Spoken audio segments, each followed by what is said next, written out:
नमस्कार साथीहरु, सम्पूर्णमा स्वागत छ हाम्रो युट्युब च्यानल इम्पिरिकल नलेजमा। आज हामी एउटा नयाँ भिडियो लिएर उपस्थित भएका छौं। भिडियोको टपिक रहेको छ क्लेमेन्सन रिडक्सन।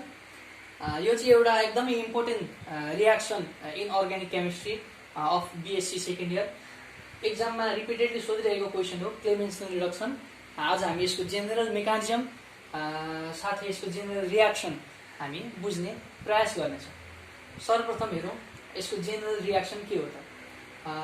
क्लेमेन्सन रिडक्सन बुझ्नका लागि भिडियोलाई अन्तिमसम्म हेर्नुहोला र म सँगसँगै हजुरहरु टिप्दै जानुहोला र बुझ्ने कोसिस गर्नुहोला।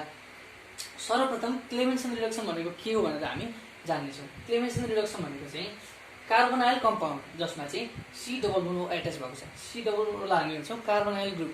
यदि कार्बोनाइल ग्रुप भएको कम्पाउन्ड जसलाई हामी भन्छौँ कार्बोनाइल कम्पाउन्डलाई in presence of zinc amalgam and HCl हामीले ट्रिट गर्यौं भने हामीले अल्केन प्राप्त गर्न सक्छौं। अर्थात् अल्डिहाइड र कीटोन चाहिँ रिड्युस भएर अल्केनमा कन्भर्ट हुने process in presence of zinc amalgam and HCl is known as Clemmensen reduction. र यसको हामी मेकानिजमलाई हेरौं।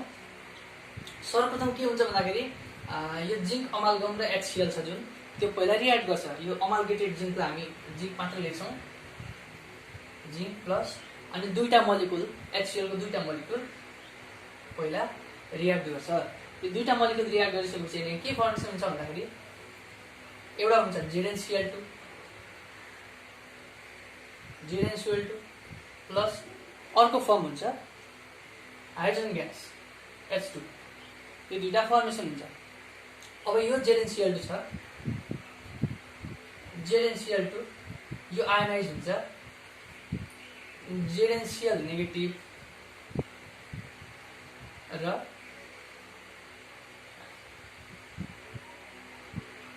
Cl पोजिटिभमा, ZnCl नेगेटिभ र Cl पोजिटिभमा चाहिँ यो कन्भर्ट हुन्छ।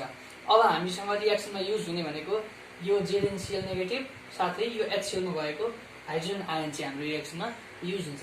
आउनुहोस् हामी यसको मेकानिजमलाई हेरौँ। यसको मेकानिजममा सबैभन्दा सुरुमा कार्बोनाइल ग्रुप छ जुन कार्बन डबल बोन्ड O भएको कार्बोनाइल ग्रुपमा भएको यो जुन अक्सिजन छ, अक्सिजनसँग के हुन्छ, अक्सिजनसँग हामीसँग लोन पेयर हुन्छ। यो लोन पेयर अफ अक्सिजनले चाहिँ HCl सँग भएको हाइड्रोजन आयनसँग रियाक्ट गर्छ। लोन पेयरले हाइड्रोजनलाई एट्याक गरिसके पछाडि यो हाइड्रोजन यहाँ गएर एड हुन्छ अनि हाम्रो कम्पाउन्ड बनिन्छ कार्बन डबल बोन्ड OH। अब अक्सिजनमा तीनटा बोन्ड त एभाइलेबल छैन किनकि तीनटा बोन्ड हुँदाखेरि यहाँनिर त्यही भएर पोजिटिभ चार्ज हुन्छ किनकि अक्सिजनको क्यापेसिटी भनेको दुईटा बोन्ड मात्र हो। त्यसैले यहाँ तेस्रो बोन्ड जोडिएको हुनाले यहाँ पोजिटिभ चार्ज हुन्छ किनकि अक्सिजनले लोन पेयर डोनेट गरेको छ। त्यसैले हामी यहाँ पोजिटिभ चार्ज लेख्छौँ। अब यो पोजिटिभ चार्ज एकदमै अनस्टेबल हुन्छ जसलाई स्टेबल गर्नका लागि हामी न्युट्रलाइज गर्नका लागि हामी यो डबल बोन्डलाई यहाँ सिफ्ट गर्ने प्रयत्न गर्नेछौँ। यसका लागि हामीलाई के गर्नुपर्छ भन्दाखेरि यो जुन ZnCl नेगेटिभ छ यसले कार्बनलाई एट्याक गर्छौँ। ZnCl नेगेटिभ छ यसले हामी कार्बनलाई एट्याक गर्छौँ। सँगसँगै यो बोन्ड कहाँ सिफ्ट हुन्छ, माथि सिफ्ट भएर यो पोजिटिभ चार्ज न्युट्रलाइज हुन्छ। कार्बन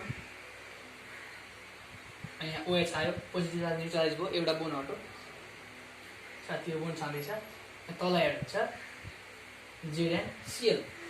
अब हेर्नु साथीहरु, यो OH ग्रुपलाई हामी बाहिर निकाल्नका लागि फेरि यसलाई हाइड्रोजन आयनसँग रियाक्ट गर्छौं।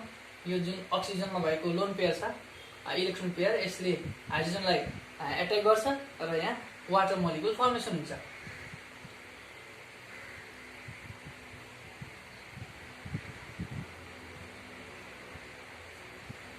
OH2 लेखौं, वाटर मोलिकुल फर्मेसन हुन्छ। वाटर मोलिकुल भइसकेपछि अक्सिजनमा फेरि तीनटा बोन्ड भयो, दुईटा हाइड्रोजन र एउटा कार्बनको, त्यसैले यहाँ आउँछ पोजिटिभ चार्ज। अब यो वाटर मोलिकुल चाहिँ हाइली अनस्टेबल हुन्छ र एकदमै स्ट्रङ लिभिङ ग्रुप, यसले सजिलै यो कम्पाउन्डलाई छोड्न सक्छ। त्यसैले यो आफै बाहिर निस्किन्छ र कम्पाउन्ड बनिन्छ हाम्रो कार्बन ZnCl। अब यो कार्बनमा आयो पोजिटिभ चार्ज। अब हामीले यो प्रोडक्ट फर्मेसन गर्नका लागि यहाँ त दुईटा हाइड्रोजन छ, हामीले यहाँ अब हाइड्रोजन एड गर्नुपर्ने हुन्छ। र हाइड्रोजन आयन एड गर्नका लागि कार्बनमा पोजिटिभ चार्ज छ भने त्यो असम्भव हुन्छ, किनकि हाइड्रोजनमा पनि पोजिटिभ चार्ज, कार्बनमा पनि पोजिटिभ चार्ज आयो भने हाइड्रोजन एड गर्न सक्दैनौँ। त्यसैले यो पोजिटिभ चार्जलाई हटाउनका लागि यो दुईवटा जिङ्कसँग हामी यो कम्पाउन्डलाई रियाक्ट गराउनेछौँ। दुईवटा जिङ्कसँग यो कम्पाउन्डलाई रियाक्ट गराउनेछौँ। दुईवटा जिङ्कसँग यो रियाक्ट गरिसके पछाडि यो पोजिटिभ चार्ज हटेर यहाँनिर इलेक्ट्रोन पेयर आउँछ।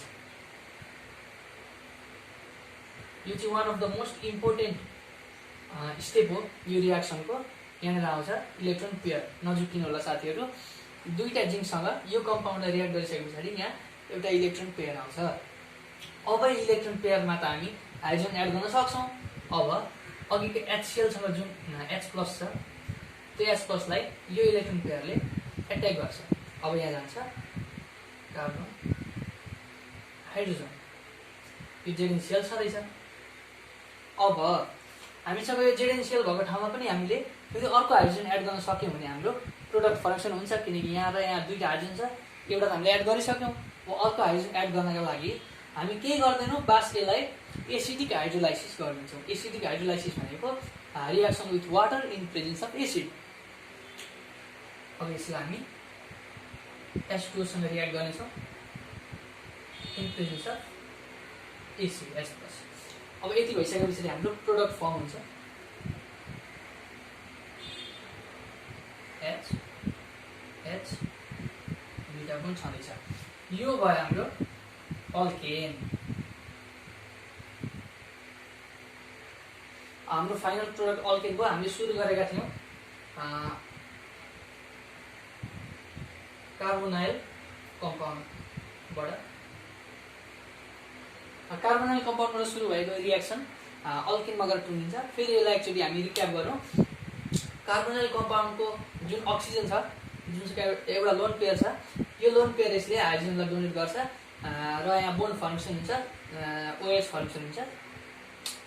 र यो कार्बन र अक्सिजनसँग दुईटा बोन्ड छ, अक्सिजन र हाइड्रोजनसँग एउटा बोन्ड छ, अक्सिजनसँग तीनटा बोन्ड अनस्टेबल हुन्छ र तीनटा बोन्ड योसँग एड भएकोले यहाँ हामी पोजिटिभ चार्ज लान्छौँ। अब यो पोजिटिभ चार्जलाई न्युट्रलाइज गर्नका लागि हामीले यो बोन्डलाई माथि सिफ्ट गर्नुपर्ने हुन्छ। यतिकै सिफ्ट गर्न मिल्दैन, त्यसैले हामीले ZnCl- यो कम्पाउन्डलाई एट्याक गर्छौँ। यो कम्पाउन्डमा भएको कार्बनलाई एट्याक गर्छौँ। यो माइनस चार्जले यो कार्बनलाई एट्याक गर्छ, साथै यो डबल बोन्डको एउटा बोन्ड माथि सिफ्ट भएर यो पोजिटिभ चार्ज न्युट्रलाइज हुन्छ। र न्युट्रलाइज भइसके पछाडि हाम्रो प्रोडक्ट हुन्छ कार्बन, तलपट्टि ZnCl भइहाल्यो, माथिपट्टि OH। अब अक्सिजनसँग दुईटा लोन पेयर हुन्छ, दुईटा इलेक्ट्रोन पेयर हुन्छ। दुईटा इलेक्ट्रोन पेयर मध्ये एउटाले फेरि H+ आयनलाई एट्याक गर्छ। H+ आयनलाई एट्याक गरिसके पछाडि यहाँ वाटरको फर्मेसन हुन्छ। वाटर चाहिँ कार्बनसँग एकदमै अनस्टेबल हुन्छ, किनकि यो वाटर भनेको एउटा मलिक्युल हो, यो चाहिँ अनस्टेबल हुन्छ। त्यसैले यो स्ट्रङ लिभिङ ग्रुप हो, यसले सजिलैसँग यो कार्बनलाई लिभ गरेर बाहिर निस्किन सक्छ र यो कार्बनसँग रहन्छ पोजिटिभ चार्ज। अब पोजिटिभ चार्ज रहे पछाडि हामीले त दुईवटा हाइड्रोजन एड गर्नु छ। हाइड्रोजन एड गर्नको लागि पोजिटिभ चार्ज भयो भने असम्भव हुन्छ। त्यसैले हामीले यो पोजिटिभ चार्जलाई इलेक्ट्रोन पेयरमा कन्भर्ट गर्नका लागि दुईवटा जिङ्कसँग यो कम्पाउन्डलाई रियाक्ट गर्छौँ। अब यो कम्पाउन्डले दुईवटा जिङ्कसँग रियाक्ट गरिसके पछाडि यहाँनिर लोन पेयर आउँछ अथवा इलेक्ट्रोन पेयर आउँछ। यो इलेक्ट्रोन पेयरले HCl को H+ आयनलाई फेरि एट्याक गर्छ र एउटा H जोडिन्छ। अब हामीसँग के फर्मेसन भयो, carbon with 1 hydrogen and 1 ZnCl। अब यो ZnCl लाई हामीले बाहिर निकालेर H+ एड गर्छौँ, जसका लागि हामीले गर्नुपर्ने हुन्छ acidic hydrolysis, H2O in presence of acid. यदि हामीले hydrolysis in presence of acid गऱ्यौँ भने यो ZnCl बाहिर निस्केर H+ एड हुन्छ र हाम्रो फाइनल प्रोडक्ट फर्मेसन हुन्छ। यो थियो ओभरअल क्लेमेन्सन रिडक्सन। भिडियो मन पर्यो भने लाइक गर्नुहोला, च्यानललाई सब्सक्राइब गर्नुहोला र साथीहरूसँग सकेसम्म सेयर गर्नुहोला। Thank you.